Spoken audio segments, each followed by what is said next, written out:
Latest updates के लिए हमारे चैनल हलचल इंडिया को लाइक, शेयर एंड सब्सक्राइब कीजिए एंड यस, बेल आइकन को प्रेस करना मत भूलिए। नमस्कार, मैं हूं आपके साथ बर्निस कक्कर, आप देख रहे हैं हलचल इंडिया। कि जो ठेकेदार वगैरह लोग हैं वो गरीब लोगों का शोषण कर रहे हैं, उनसे मन चाहे उल्टे सीधे पैसे वसूल कर रहे हैं। मेले का आयोजन हुआ है, इसके हम पक्ष में नहीं है, हमने पहले भी इसके पक्ष में नहीं थे। श्री रामलीला समिति की एक भी कोई बैठक नहीं हुई है, ना ही कोई प्रस्ताव हुआ है, ना ही किसी को इसकी जानकारी है। देखिए, जो पैसे की उगाही कर रहे हैं, ये पैसा अगर नंबर 1 में उगाही होती तो प्रस्ताव पास होता और ये पैसा वहाँ नंबर 1 में समिति में जमा होता।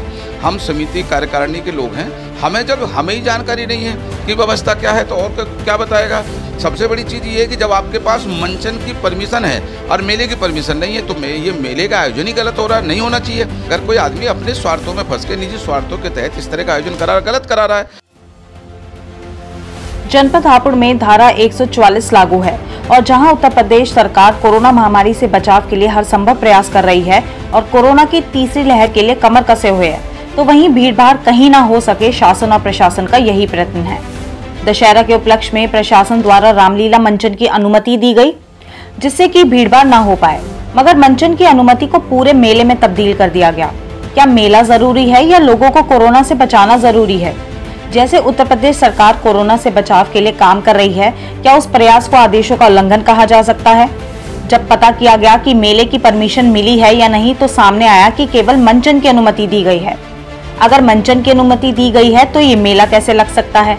अगर कोरोना के केस बढ़ते हैं तो उसका जिम्मेदार कौन होगा? अब बात आती है बिना परमिशन लगे मेले में पैसा उगाही की।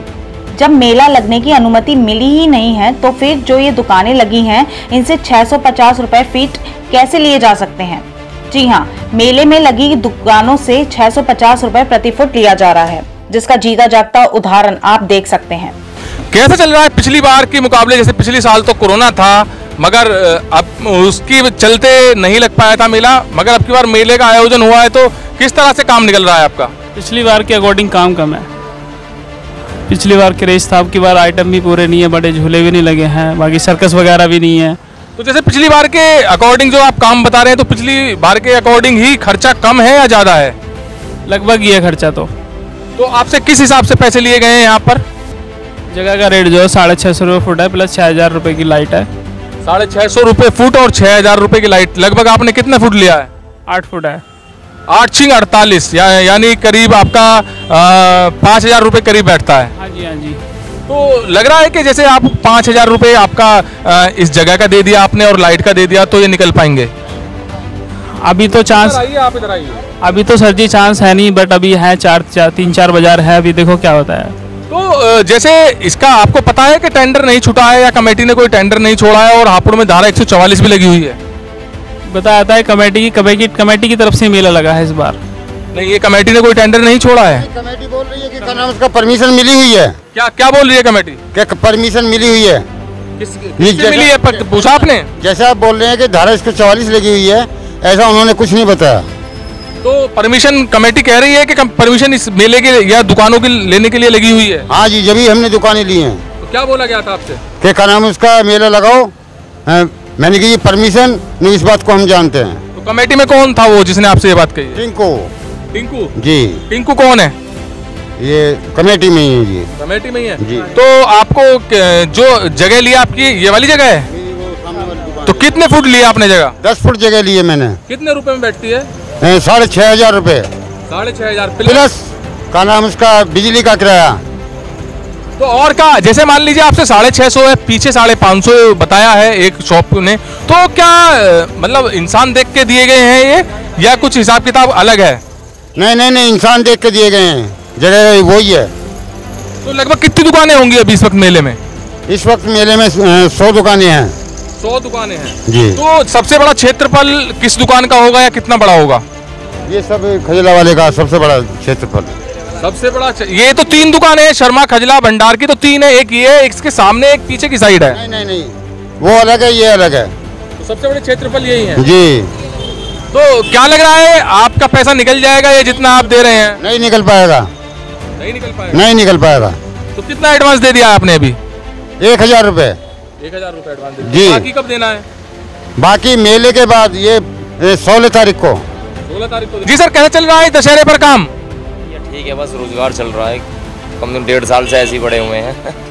तो जैसे आप कह रहे हैं काम नहीं है या थोड़ा बहुत काम चल रहा है, तो खर्चे जो हैं पिछले मुकाबले अब की बार कम हुए या बढ़े हैं? नहीं, कम हुए हैं। कितना कम हुआ है? करीब 40% कम हुए हैं। तो जैसे पिछली बार 1300-1350 रुपए में बताई गई है पर फुट मिलती थी, तो अब की बार कितने रुपए फुट मिली है आपको? 550 मिली है सर। 550 जी फुट मिली जी है। जी। और इससे अलग कोई खर्चा? वो लाइट के अलग से जाते हैं बस। तो जैसे कि आपको पता नहीं है क्या, आपने यहाँ पर शॉप लगाई है, जनपद हापुड़ में धारा 144 लगी हुई है और अब की बार कोई टेंडर वगैरह नहीं छुटा है? ये कमेटी ने लगवाई है अपने उससे। कमेटी ने लगवाई है? आपने जो कमेटी में लोग हैं उन्होंने लगवाई है? कमेटी वालों ने बुलाए थे, कमेटी वाले ने लगवाई है। तो किसने कमेटी में, किसी का नाम वगैरह कुछ ऐसा हो जिसने बुलाया है? जानकारी। तो आपसे पैसे की बात किसने की है, यहाँ पर जो जगह किसने दी उसका नाम? नाम की पता नहीं है, बस कमेटी ने बुलाए थे, कमेटी के थ्रू आए हुए हैं और हमारे बड़े हैं वो है नहीं यहाँ पर। जी सर, कैसे काम चल रहे हैं पहले के मुकाबले? पहले से तो भाई आधा है इस बार, अभी तो काम हल्का चल रहा है और आने वाले वक्त पे आगे पता नहीं कैसा चले भाई। तो क्या लग रहा है, जैसे कि अभी 10 से 12 दिन मेला लगता है, तो यहाँ पर आप जो अमाउंट दे रहे हैं, जो खर्चा हो रहा है वो निकल पाएगा? तो खर्चा तो अभी मालूम होगा सर, धीमे धीमे काम हो रहा है, आने वाले वक्त पे सही हो जाए तो अच्छी बात है, वैसे तो जैसा भी खर्चा हो जाए तो ऊपर वाले के हाथ में है। तो जैसे कि यहाँ पर कोई टेंडर भी नहीं छूटा है और यहाँ जनपद हापुड़ में धारा 144 भी लगी हुई है, तो पहले के मुकाबले यहाँ पर पैसा कितना लिया जा रहा है? कम लिया जा रहा है, ज़्यादा लिया जा रहा है? पहले से तो बहुत सा कम है। पहले कितने लिए जाते थे? पहले 1300 रुपये फुट के हिसाब से, इस बार 550 रुपये के फुट के हिसाब से है।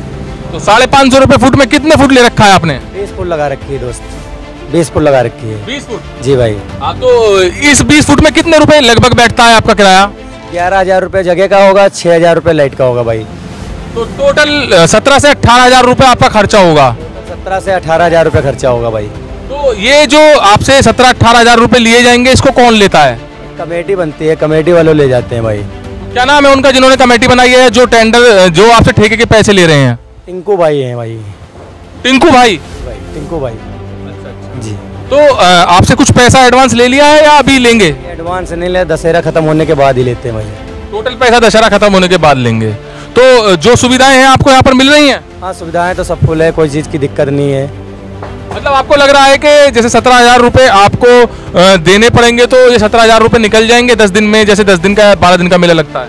ये तो मेला ऊपर चलने पर है, जैसा चल जाए वो तो अच्छी बात है, ना नुकसान हो तो अच्छी बात है। मतलब कोरोना का कहीं ना कहीं अभी भी डर है? हाँ, कोरोना का तो बहुत सा ही डर है, जितना देखो उतना ही डर है, मगर पब्लिक जान जाए तो अच्छी बात है। यहाँ एक ठेले वाले हैं जिन्होंने मेले में लगा रखी है। सर, आपका यहाँ पर फ्री ठेला लग रहा है या कुछ आपको भी देना पड़ रहा है? करती है 150-200 रुपए की पर्ची है डेली की। 200 रुपये रोज की डेली की पर्ची है? कभी 200। तो ऐसा क्यों, कभी 150 कभी 200, ऐसा क्यों? अलग रेट उसके, कभी संडे है, कभी ऐसे, जैसे दिन बढ़ते जा रहे हैं। तो कौन लेता है यहाँ पर पैसे, यहाँ पर कौन लेके जाता है? ठेकेदार आते हैं, शाम को आते हैं 9-9 बजे, पर्ची ले जाते हैं। पर्ची है आपके पास? पर्ची घर पर रह गई है, तो कौन है? अच्छा, तो ठेकेदार कौन है वैसे? ऐसे तो पता होता जनरली, जैसे मान लीजिए मैं 10 बार आपके पास आ रहा हूँ तो आपको मेरा नाम पता ही होगा। नहीं, 2-3 बंदे आते हैं, 4 बस स्लिप बनाई, सिंपल पर्ची होती है, पैसे लिए, लो जी जयराम जी नाम। तो आपका तो छोटा सा काम है, आप प्लास्टिक के छोटे छोटे खिलौने बेच रहे हैं, क्या आप 200 रुपये देने के बाद कुछ कमा पाते हैं? कहीं मिल जाता, कभी नहीं मिलता, काम करवाते हैं। तो आपने बोला कि मेरा तो छोटा सा काम है। नहीं मानते सर, नहीं तो बाहर जाओ जी, बाहर भगा देते हैं। हाँ। तो आपको पता है कोई टेंडर ऐसा छुटा नहीं है और कोई भी ऐसी बोली भी नहीं लगी है टेंडर की, या कोई ऐसी परमिशन भी नहीं है, फिर भी आप 200 रुपये दे रहे हैं? बच्चे पालने तो आए थे, थोड़ा काम निकल जाए ठीक है, तो फिर बाहर चले जाते, क्या करें, निकाल देते। वैसे आपको पता है यहाँ पर परमिशन नहीं है ये दुकानें या ठेले या मेला लगने की? सब दे देते, हम भी दे देते हैं।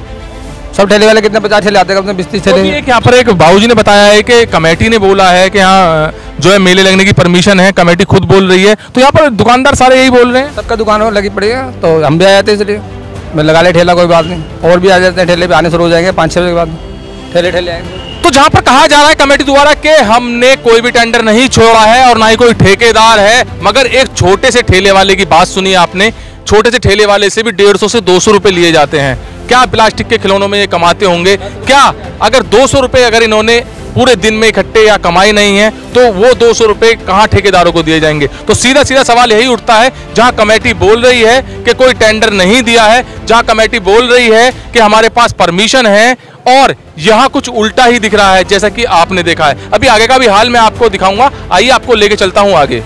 मेले में सुपर सॉफ्टी की दुकान है, जहाँ पर छोटे छोटे बच्चे बड़े सॉफ्टी को बहुत ज्यादा पसंद करते हैं और यहाँ पर सॉफ्टी की शॉप मालिक भी हैं। सर, किस तरह से काम निकल रहा है अब की बार यहाँ? काम बहुत ढीला है जी, ढीला है, बहुत ढीला काम। तो जैसे कि आपकी सबसे बड़ी दुकान लग रही है मेरे को, ये 2 हैं सॉफ्टी की दुकानें, तो क्या ये खर्चा वहन कर पाएंगे जो यहाँ पर खर्चा होगा? मुश्किल दिखाई दे रहा। तो कितना खर्चा है, पहले के मुकाबले कम है या ज्यादा है अब की बार? ज्यादा खर्चा है जी। तो जैसे कि आपके यहाँ कितना क्षेत्रफल में आपने ये दुकान ली है? इसमें 32 बाई 32 है, एक 40 बाई 40 है। एक 40 बाई 40 और 32 बाई 32, तो कितने रुपए फुट में मिला है आपको ये? हमें अब हिसाब बुक करें ना उससे। नहीं, लगभग जैसे पीछे दुकानदार बता रहे हैं 550 दे रखा है किसी को 650 दे रखा है, तो आपको कितना लगभग कितना दे रखा होगा? एक एवरेजन पूछ रहा हूँ मैं आपसे। 600 करीब चल रहा है। 600 रुपए। तो 32 बाई 32 और 40 बाई 40 के लगभग कितने रुपए बैठेंगे आपके हिसाब से? हो जाएंगे 30-40 हज़ार रुपये तो बैठ जाएंगे। 30-40 हज़ार रुपए। तो ये जो आपसे एक तरह से क्षेत्रफल के पैसे लिए जा रहे हैं, ये कौन लेने आता है या किसने आपको यहाँ पर जगह दी है? कमेटी वालों ने। कमेटी वालों ने दी है। तो कमेटी में कौन है, किसी का नाम तो आपको पता होगा? नाम तो हम ज़्यादा नहीं जानते। देखिए, अगर कोई 1-2 बार आदमी आ जाता है, मान लीजिए मैं ही आपके पास 10 बार आ जाता हूँ या पैसे लेने आता हूँ, तो आपको मेरा नाम जानने का हक है, तो नाम तो पता ही होता है सभी को। विनीत वर्मा है, ऐसे ही है, वैसे कुछ नाम उनका। विनीत वर्मा है। एक टिंकू बताया किसी ने, 3 टिंकू पीछे से किसी ने। ना, वो तो बिजली वाला। अच्छा, वो भी पैसे की मतलब यहाँ से जो कलेक्शन करते हैं, जो ठेके में दिया हुआ है, थोड़े कलेक्शन करते हैं। तो क्या लग रहा है आपको, आप खर्चा जैसे 40 हज़ार रुपये एक शॉप का बता रहे हैं, 40 हज़ार रुपये दूसरी शॉप का बता रहे हैं, क्या आप 10 से 12 दिन में जैसे 16 तारीख तक अभी ये मेला लगना है, आप कर पाएंगे इसको? मुश्किल दिखाई दे रहा है जी। मुश्किल दिखाई दे रहा है। तो अभी जैसे आपको पता है कि परमिशन नहीं है इस मेले की, परमिशन के बारे में पता है आपको? धारा 144 लगी हुई है और यहाँ पर शॉप्स लगने की केवल और केवल मंचन लगने की परमिशन है, मेला लगने की कोई परमिशन नहीं है। पता है आपको? बताइए। बताई थी? किसने बताई थी?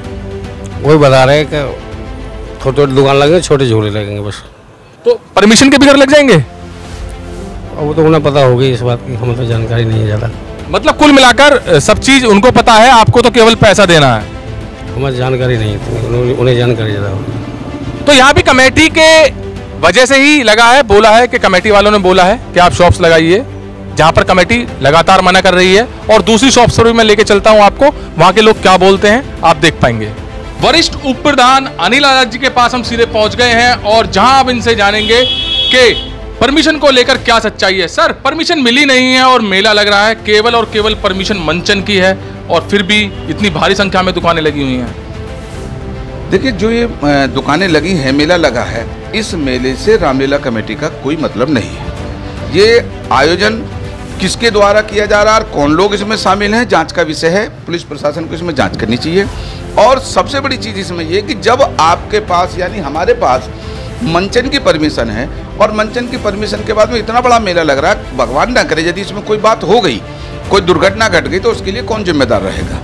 सबसे जो माहौल वहाँ हम देखेंगे, उस माहौल में जो मुझे सुनने में आया है कि जो ठेकेदार वगैरह लोग हैं वो गरीब लोगों का शोषण कर रहे हैं, उनसे मन चाहे उल्टे सीधे पैसे वसूल कर रहे हैं। उन्हें ये सब नहीं करना चाहिए। रामलीला कमेटी के उप प्रधान की हैसियत से मैं मजबूती से आपके साथ इस चैनल पर कहना चाहता हूँ कि ये जो मेले का आयोजन हुआ है, इसके हम पक्ष में नहीं है, हमने पहले भी इसके पक्ष में नहीं थे। और सच्चाई ये भी है कि इस मेले के आयोजन में श्री रामलीला समिति की एक भी कोई बैठक नहीं हुई है, ना ही कोई प्रस्ताव हुआ है, ना ही किसी को इसकी जानकारी है। सर, अध्यक्ष कमेटी के अध्यक्ष गुप्ता जी बोल रहे हैं कि हमने सभी को बुलाया था और कोई किसी वजह से नहीं आ पाया कमेटी की बैठक में और कोई व्यस्त होने की वजह से नहीं आ पाया। तो क्या ऐसा कोई इनविटेशन मीटिंग का आया था? नहीं, कोई इस तरह की कोई सूचना नहीं है, ना ही कोई एजेंडा था इसमें। ये श्री रामलीला समिति एक रजिस्टर्ड संस्था है, उसके कायदे कानून है, उसका एक बायलॉज है। कोई व्यक्ति अगर इस तरह से की बात उन्होंने कही है, बयान दिए हैं, तो उन्होंने गलत दिए हैं। जिम्मेदार पद पर होने के बाद में उन्हें ऐसा बयान नहीं देना चाहिए। तो सर, अब जैसे कि लगातार यही चल रहा है कि जैसे पिछले साल भी एक ठेका छूटता था, टेंडर छूटता था, उसके बाद एक निर्धारित मूल्य होता था दुकान वालों से कि इतने पैसे लिए जाएंगे, और अब की बार ना ही कोई टेंडर है और ना ही कोई परमिशन है, फिर भी दुकान वालों से पैसे लिए जा रहे हैं 650 रुपये फुट। देखिए, सबसे बड़ी चीज़ ये है, इस बार जब हमने प्रशासन से परमिशन के लिए अप्लाई किया था, तो प्रशासन ने बहुत शर्तों के साथ हमें इस आयोजन की अनुमति दी थी। जैसे अनुमति हमें मिली शर्तों के साथ शॉर्ट करके काम करने का, उसी तरीके से हमने एक कार्यक्रम बनाया। जो हमारी जो मंडली है वो मंडली 5-5.5 लाख रुपए में हम पहले लेके आते थे, अब 2.25 लाख रुपए में मंडली आई है। हमने अपने खर्चे कम किए। राम बारात में हमारा कई लाख रुपए खर्च होता था, हमने उसको कम करके 2-4 ठेले निकाल के उस खर्चे को कम किया। अब राम जन्म में हमने मात्र 2 या 3 ठेले निकाल कर उसको भी कम किया, और बहुत सारे आयोजन हमने कम कर दिए। क्यों? क्योंकि एक तो हमारे पास पैसे की व्यवस्था नहीं थी, और प्रशासन ने भी हमें परमिशन सूक्ष्म कम संख्या में कार्यक्रम करने की थी। तो जितना हमारा कार्यक्रम पास है, कमेटी में जिस बात पर चर्चा हुई है, उतने कार्यक्रम को संपन्न कराने के लिए हमारे पास पैसा, पर्याप्त पैसा है, और उसके समापन के बाद भी हमें 10-50 हज़ार रुपये बच जाएंगे। ये हम तो इस मामले में ये हमारी रणनीति थी। अभी जो उप प्रधान हैं DK जी, उन्होंने भी यही कहा है कि जितना भी ये प्रोग्राम हो रहा है उसमें काफ़ी खर्चा होता है, शायद इस वजह से पैसे की उगाही हो रही हो। देखिए, जो पैसे की उगाही कर रहे हैं, ये पैसा अगर नंबर 1 में उगाही होती तो प्रस्ताव पास होता, और ये पैसा वहाँ नंबर 1 में समिति में जमा होता। हम समिति कार्यकारिणी के लोग हैं, हमें ही जानकारी नहीं है कि व्यवस्था क्या है, तो और क्या बताएगा। अब 1 या 2 लोग ऐसे थोड़ी कर लेंगे। सबसे बड़ी चीज़ ये है कि जब आपके पास मंचन की परमिशन है और मेले की परमिशन नहीं है, तो ये मेले का आयोजन ही गलत हो रहा है, नहीं होना चाहिए। लेकिन अगर कोई आदमी अपने स्वार्थों में फंस के, निजी स्वार्थों के तहत इस तरह का आयोजन गलत करा रहा है, कल को कोई दुर्घटना घट जाएगी तो सारी में बदनामी होगी। आज भी जिस तरह का शोषण लोगों का हो रहा है, एक तरफ तो यही ठेका 22 लाख रुपए का 23 लाख का छूटता था पहले, और आज जैसी चर्चा ये कि 3 लाख रुपए में इन लोगों ने आपस में बातचीत की है। तो 3 लाख रुपए में जब आपने बातचीत की है, इसके बीच का जो पैसा है वो कहाँ गया? वो समिति में जो नुकसान हुआ उसका कौन जिम्मेदार है? उसके बाद जब आपने 3 लाख रुपए में इनको जिम्मेदारी दी है लोगों को, अगर जो लोग फर्जी ढंग से कह रहे हैं, तो ये जो राहत है ठेली वाले को भी, वहाँ छोटे गरीब खोमचे वाले हैं, छोटे छोटे दुकानदार हैं, उन्हें भी राहत मिलनी चाहिए। सर, वहाँ तो जो ठेली वाले की बात कर रहे हैं आप, वहाँ तो उनके साथ शोषण इतना हो रहा है। अगर जैसे मान लीजिए शाम के समय से मेला लगता है, मगर शाम से उनकी अगर अच्छी खासी सेल नहीं होती है तो वो 200 रुपये जो पर डे देने होते हैं ठेकेदार को, वो नहीं दे पाते हैं। जबकि उन पैसों को ना देने की वजह से ठेकेदार उनका सामान तक लेके चला जाता है। वो रोते हैं, गिड़गिड़ाते हैं, मगर फिर भी उसको तरस नहीं आता। ऐसा कोई प्रकरण अभी तक हमारे संज्ञान में नहीं आया। यदि किसी के साथ इस तरह का उत्पीड़न हो रहा है तो उसके खिलाफ जो लोग उत्पीड़न कर रहे हैं सख्त कार्रवाई कराई जाएगी, FIR कराई जाएगी। और बड़ी सीधी सी मैं आप बात बता रहा हूँ, पूरी कमेटी इस गड़बड़ घोटाले में शामिल नहीं है। 1-2 लोग अगर इस तरह का काम कर रहे हैं, उनके खिलाफ भी अगर हमें मौका लगेगा या हम उनसे मीटिंग में भी कहेंगे, और आज हम कार्यक्रम में मंच पे भी जब जाएंगे तब भी इस बात कहेंगे कि इस तरह का शोषण ना हो, रामलीला कमेटी की बदनामी हो रही है, इस तरह की बदनामी ना हो। सर, वरिष्ठ उप प्रधान हैं आप, इतना बड़ा जैसे आप कह रहे हैं घोटाला या गड़बड़ हो रही है, तो आपने इसका अभी जैसे अध्यक्ष हैं या कमेटी मेंबर्स हैं, उनसे कोई संज्ञान लिया है? देखिए, अभी सबसे बड़ी प्राथमिकता हमारी ये है कि रामलीला का जो मंचन है, रामलीला का कार्यक्रम जो चल रहा है, ये कुशलता से सकुशल संपूर्ण हो जाए, जो सबसे बड़ा टारगेट है। क्योंकि जो रामलीला का आयोजन हम कराते हैं, इसमें लाखों लाखों लोगों की आस्था जुड़ी रहती है। ये ऐतिहासिक रामलीला है, लेकिन उसके बावजूद भी कुछ लोग इस तरह की मक्कारी कर रहे हैं, वो गलत कर रहे हैं। पर क्या करूँ, व्यवस्था ही ऐसी है। कुछ लोग आपने देखा होगा, लोग अपने स्वार्थ के लिए मुर्दे का कफन चुरा के बेच जाते हैं। तो ऐसे बेईमान लोग अगर 1-2 हमारे इसमें शामिल हो गए हैं गलत लोग, तो उनके खिलाफ कार्रवाई की जाएगी। अगर गंदगी कहीं है तो अब की बैठक होगी, बैठक में सारी चीज़ें क्रमवाइज उसमें आएंगी, और जो गलत आदमी होगा उसके खिलाफ कार्रवाई कमेटी में भी कराई जाएगी। दूसरी लहर में आपने देखा था कोरोना की, कितने घरों में मातम हुआ था, कितने परिवारों में उनके जो है एक अभिभावक या पेरेंट्स कह सकते हैं, या जो उनको पाल रहे थे, उनका साया उठ गया था सर से। अब तीसरी लहर आने की तैयारी है। क्या जानते हैं कि अगर आप इससे कुछ जो मेले का आयोजन हुआ, इसमें भीड़ से अगर कुछ ऐसी अनहोनी हो जाती है तो उसके जिम्मेदार कौन होगा? उसके जिम्मेदार वही लोग होंगे जो गलत कर रहे हैं, करा रहे हैं। भाई 2 लोग तो जिम्मेदार होंगे, जो ठेकेदार है वो जिम्मेदार होगा, जिसने उसको परमिशन दी है वो जिम्मेदार होगा, और जिस शासन प्रशासन को इस आयोजन को रोकने की जिम्मेदारी वो जिम्मेदार होंगे। बाकी कमेटी से तो कोई मतलब है ही नहीं। लेकिन इतना जरूर है कि ये रामलीला कमेटी को बदनाम करके उसकी आड़ में जो गलत कर रहे हैं। एक बात और मैं आपके चैनल के माध्यम से कहना चाहता हूँ कि आज उत्तर प्रदेश और देश के अंदर 2 तरह के कानून हैं। एक कानून गरीब कमजोर लोगों के लिए है, दूसरे कानून में जो रियायत है वो जो सरकार से जुड़े हुए लोग हैं उनके पक्ष में है। तो ये जो आयोजन हो रहा है, जो ये चल रहा है, जो सरकार से जुड़े हुए लोग हैं उनके दबाव में या उनके द्वारा जो व्यवस्था बनाई गई है उनके द्वारा किया जा रहा है। यदि यही कार्यक्रम आम आदमी का होता तो यही पुलिस उठा के उसे बंद कर देती। आप देखो ना, सारा व्यवस्था एकदम सब चरमराई हुई है, हर जगह जंगल राज कायम है। भाई आप इतना बड़ा आयोजन हो रहा है, सबकी निगाहों के सामने हो रहा है और कोई बोलने वाला नहीं है, क्यों नहीं बोल रहे हो? आप अगर कार्यक्रम कर रहे हो, वसूली कर रहे हो, उसे रामलीला में आप जमा करते, संस्था में जमा होता पैसा, हमें खुशी होती, कोई बात नहीं है, संस्था के लिए 2 पैसे आ रहे हैं, हम भी कहते ठीक हो रहा है। लेकिन व्यक्तिगत रूप से व्यक्ति कोई अपने स्वार्थ के लिए इस तरह का काम करेगा तो हम उसका समर्थन नहीं करते हैं। और सच्चाई ये भी है कि इस तरह की कोई भी मीटिंग मेला आयोजन कराने के लिए रामलीला कमेटी में हुई नहीं है। जो चीज़ मीटिंग में पास नहीं है वो इलीगल है, बिल्कुल स्पष्ट रूप से मैं कह रहा हूँ, ये आयोजन इलीगल है। तो जहां पर रामलीला कमेटी के उप प्रधान, वरिष्ठ उप प्रधान इस चीज का विरोध कर रहे हैं, तो आप इस चीज को देखकर जान सकते हैं कि इसमें कितनी बड़ी सच्चाई या कितनी बड़ी गड़बड़ हो सकती है।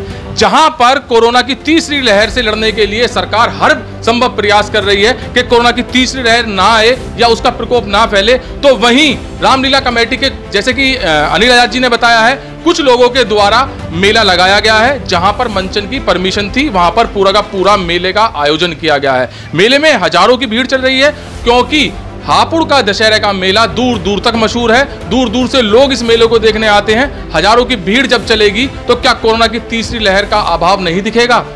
इससे काफी बड़ा संकट फैल सकता है। और जैसे कि कुछ कमेटी के सदस्यों ने भी यह बताया है कि किसी को भी इस बात की सूचना नहीं थी, ना ही कोई मीटिंग हुई है और ना ही किसी के संज्ञान में डाला गया है कि हम इस मेले का आयोजन कर रहे हैं। मगर वहीं बिना बताए इस मेले का आयोजन करने के बाद एक तरह से सरकार के द्वारा दिए गए आदेशों की धज्जियां सी उड़ाई दी गई हैं। कैमरामैन जगदीप के साथ सुशील शर्मा, हलचल इंडिया। इस मेले का पूरा प्रकरण जानने के लिए उप प्रधान डीके जी के पास आए हैं। सर, आपसे जानना चाहूंगा, जैसे कि परमिशन नहीं मिली हुई है मेले को और जो परमिशन है वो केवल और केवल मंचन की है, तो ये मेला लगाना कितना सही है? परमिशन जो है केवल मंचन की है, मेला लगाया इन्होंने अपने आप, मेले की कोई परमिशन नहीं है, ये अधिकारियों से मिलकर इन्होंने मेला लगाया। तो क्या सरकार के आदेश से बड़े भी इनके आदेश हो रहे हैं, जो जैसे कि आप कह रहे हैं कि इन्होंने अपने आप मेला लगाया है? इस बारे में कुछ नहीं कह सकता। अच्छा सर, एक बात बताइए, जैसे चलिए मंचन की परमिशन है और मेला भी लगा दिया है, तो जहां हापुड़ के बारे में सोचते हुए या लोगों के धर्म के बारे में, धार्मिक भावनाओं को सोचते हुए जैसे मेला लगाया गया है, और जैसे कल प्रधान जी ने भी बताया था, गुप्ता जी ने, कि बहुत अच्छी रौनक हो रही है, तो वो लोग हापुड़ वासियों के लिए रौनक की गई है, तो क्या लग रहा है कि रामलीला कमेटी के पास इतना पैसा नहीं है कि जो एक शॉप्स लगवाकर बिना परमिशन के उनसे पैसे उगाही की जा रहे हैं? ये तो जिनने ठेका लिया वो उगाही कर रहा, रामलीला कमेटी कोई उगाही नहीं कर रही। तो बिगर आपकी परमिशन के कैसे हो जाएगा? बिगर कमेटी की परमिशन के कैसे कोई लगा लेगा वहाँ पर मेला? ऐसा है, इस बारे में वो जानकारी नहीं, क्योंकि मैं यहाँ पर था नहीं।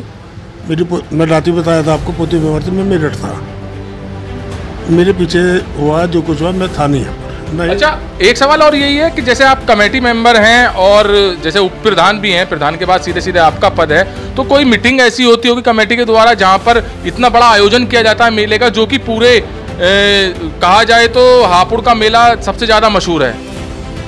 मंचन की मीटिंग हुई थी, मेले की कोई मीटिंग नहीं हुई। मंचन जो हो रहा है उसकी मीटिंग हुई थी, मेले की कोई मीटिंग नहीं हुई। तो 650 रुपये पर फुट के लिए जा रहे हैं एक दुकान वाले से, वो पैसा कहाँ पर जाएगा, जबकि 100+ दुकानें हैं?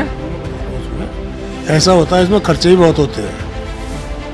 जैसे सारी लाइटें हैं, जनरेटर से लाइट चलती हैं, जनरेटर का तेल भी फूकता है उनका। अरे सर, लाइटें तो तभी लगेंगी ना जब परमिशन होगी। बिगर परमिशन के आप मेला लगा रहे हैं और उसमें लाइट लगा रहे हैं, और सीधे सीधे ये कहा जा रहा है कि हमने कोई टेंडर नहीं छोड़ा, और छोड़ा है तो 3 लाख रुपए का छोड़ा है। तो ये सब चीजें तो बिल्कुल मतलब डिफरेंट हो चुकी है ना। वो तो प्रधान जी जवाब दे सकते हैं, मैं नहीं दे सकता, क्योंकि मैं था नहीं, ना मेरे सामने बात हुई। तो अब क्या कहना चाहेंगे आप इस मेले को, जो मेला एक बिना परमिशन के लगा गया है? मैं इसमें कोई टिप्पणी नहीं करूंगा। अभी अनिल आजाद जी आ रहे हैं, वो बता देंगे। देखिए, आप टिप्पणी नहीं करेंगे, आप पदाधिकारी हैं इस कमेटी के, तो फिर कैसे पता चलेगा? हम लोगों को सच्चाई दिखाना चाह रहे हैं, और सच्चाई कैसे पता चलेगी अगर आप ही साफ ये बोल देंगे टिप्पणी नहीं कर पाऊंगा? मैं वही बता रहा हूँ, क्योंकि मैं था नहीं, मेरे सामने कोई बात नहीं हुई, इस वजह से मैं कोई टिप्पणी नहीं करूँगा। जब मेरे सामने कोई बात ही नहीं हो तो मैं क्या बताऊँ? मेरे सामने कोई बात होती तो मैं रखता। तो जानकारी लेना भी उचित नहीं समझा?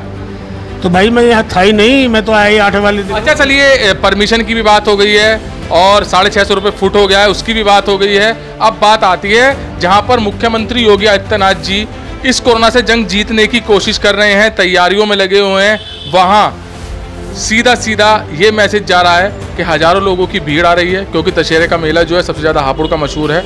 यहाँ पर दूर दूर से लोग आते हैं, ऐसे चिपक कर लोग चल रहे हैं, हज़ारों की संख्या में रोजाना चल रहे हैं। क्या कोरोना को खुलेआम दावत दी गई है?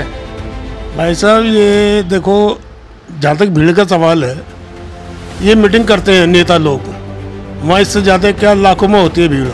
वहाँ कोरोना नहीं फैलता क्या? उसको कौन परमिशन देता? वहाँ कोरोना कहाँ चला जाता है? अगर यहाँ पे हम मेला कर रहे हैं, हज़ारों की भीड़ है, वहाँ तो लाखों की भीड़ होती है, वहाँ कहाँ चला जाता है कोरोना? इसका जवाब तो नेता लोग ही देंगे ना। तो सीधा सीधा आपका कहने का मतलब ये है कि जहाँ सरकार कोई मीटिंग करती है या कोई रैली करती है, वहाँ पर कोरोना नहीं होता और यहाँ पर कोरोना होता है। अखिलेश यादव मीटिंग कर रहे हैं जगह जगह जाके, लाखों की भीड़ हो रही है, वहाँ कोरोना कहाँ गया जी? कौन सी परमिशन मिल गई उन्हें? हर कोई नेता कर रहा है, वहाँ से कोरोना कहाँ चला गया? मतलब नेताओं के लिए कोई कोरोना नहीं है, आम आदमी के लिए कोरोना, आपका कहने का मतलब ये है? आम आदमी के लिए कोरोना, नेताओं के लिए कोई कोरोना नहीं है। तो उप प्रधान ने भी कह दिया है कि इनको इस बारे में जानकारी नहीं है। कमेटी के प्रधान जी भी यहाँ पर मौजूद हैं। सर, सबसे पहले तो धन्यवाद कि ये मेला लगा है और मंचन का आयोजन हुआ है। तो इसमें परमिशन किस चीज़ की मिली हुई है, जैसे कि मंचन की या मेले की? हमने परमिशन के लिए अगस्त माह में अप्लाई कर दिया था एसडीएम के महोदय से। एसडीएम महोदय ने मुझे 19 तारीख को परमिशन दी कि आप रामलीला का मंचन कर सकते हैं। कुछ उन्होंने उसमें शर्तें लिखी, उन शर्तों के अनुरूप ही ये मेला लगाया जा रहा है। 21 तारीख में योगी जी का फरमान पूरे उत्तर प्रदेश के लिए आया। उन्होंने कहा कि जहाँ जहाँ मंचन होता रहा है और जो समारोह हो रहे हैं वो यथावत से चलेंगे, कोविड-19 के हिसाब से उसका ध्यान रखते हुए। उसी के तहत रामलीला का मंचन हो रहा है, बच्चों के लिए छोटे मोटे झूले, और ये मेला सजा हुआ है। तो सर, जैसे पूरे जनपद में हापुड़ में ही ये मेले का आयोजन हुआ है, ना ही गढ़ में है, ना ही पिलखुआ, ना ही धौलाना, तो हापुड़ में कुछ खास परमिशन वगैरह कुछ ऐसा? हापुड़ के जो पदाधिकारी हैं रामलीला समिति के, वो सतत प्रयास करते रहे, प्रशासन से मिलते रहे, शासन से बात करते रहे, उसी के अनुसार हमें ये परमिशन मिली और हापुड़ के लोग सक्षम थे कि कम समय में इस रामलीला का मंचन हम करवा पाए। और मैं यहाँ के प्रशासन को और सभी पत्रकार बंधुओं को और सभी लोगों को साधुवाद देना चाहता हूँ कि उन्होंने हमारी बात को सुनकर हमें रामलीला मंचन की परमिशन दी। तो सर, जैसे कि उत्तर प्रदेश के मुख्यमंत्री योगी आदित्यनाथ जी लगातार कह रहे हैं कि हमें कोरोना को भारत से भगाना है, कोरोना से जंग जीतनी है और भीड़ भाड़ बिल्कुल भी इकट्ठी नहीं करनी है, तो क्या अब जैसे कोरोना की तीसरी लहर आ रही है तो कितना प्रभाव पड़ेगा अब इस मेले की भीड़ से? इस मेले की भीड़ से कोई प्रभाव मेरे हिसाब से नहीं पड़ने वाला, क्योंकि इस पूरे देश की जनसंख्या और प्रदेश की जनसंख्या भली बाकी अपने आप को बचाकर चल रही है। 80 करोड़ लोगों को टीका लग चुका है कोवैक्सीन का, और उतने ही लोग 80% लोग ही रामलीला में नहीं आ रहे हैं, उसमें से भी 10% लोग आ रहे हैं। वो अपनी सुरक्षा का ध्यान स्वयं रख रहे हैं और सरकार का उसमें सहयोग कर रहे हैं। तो सर, जैसे आप कह रहे हैं कि प्रशासन का आपने धन्यवाद कहा है, अभी के प्रशासन का बहुत बड़े आभारी हैं आप, और जैसे मंचन का जो आपको परमिशन मिली है, तो मंचन के साथ साथ जैसे ये शॉप्स, स्टॉल्स और ये लग रहे हैं, इनकी भी परमिशन है? ये अंडरस्टूड बात है, योगी जी का आदेश आ गया कि आप समारोह पूर्व की भांति करेंगे, तो उसमें दोबारा परमिशन लेने की हमने आवश्यकता नहीं समझी। और प्रशासन को सारी चीज़ संज्ञान में है कि कहाँ मेला लग रहा है, प्रशासन के लोग रोज आते हैं और इतनी बड़ी मात्रा में पुलिस बल यहाँ तैनात है। तो मैं लगता हूँ कि योगी जी का जो आदेश है वो प्रशासन ने मानकर इसको हमें परमिशन दे रखी है, जैसे भी उन्होंने दे रखी है। तो इस स्टॉल वगैरह की सबकी प्रशासन ने दे दी है आपको परमिशन? परमिशन है, योगी जी के आदेश हैं। योगी जी के आदेश के बाद तो जो एक आदेश निकल जाता है कि पूरे देश में कोवैक्सीन लगनी है, तो कोवैक्सीन पूरे देश में लगी। उसमें एसडीएम परमिशन दे, डीएम परमिशन दे, ऐसा कुछ संभव नहीं होता है।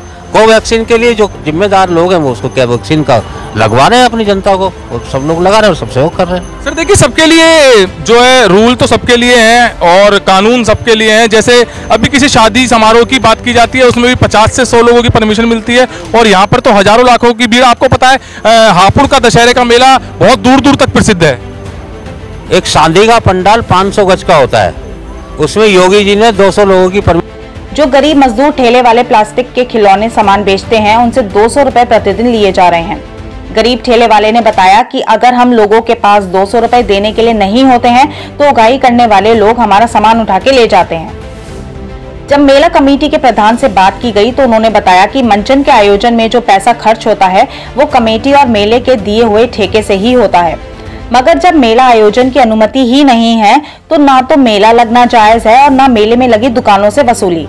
जब कमेटी के वरिष्ठ उप प्रधान अनिल आजाद से इस बारे में बात की गई तो उन्होंने सीधा इस मेले के आयोजन को गलत ठहरा दिया और किस वजह से ये मेला लगा है, किसने सरकार के आदेशों की अवमानना की है, उस पर सीधे सवाल उठा दिए और इस प्रकरण में जांच की मांग कर डाली।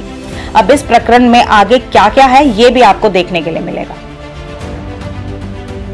खबरों का सिलसिला यूं ही जारी रहेगा, देखते रहिए हलचल इंडिया।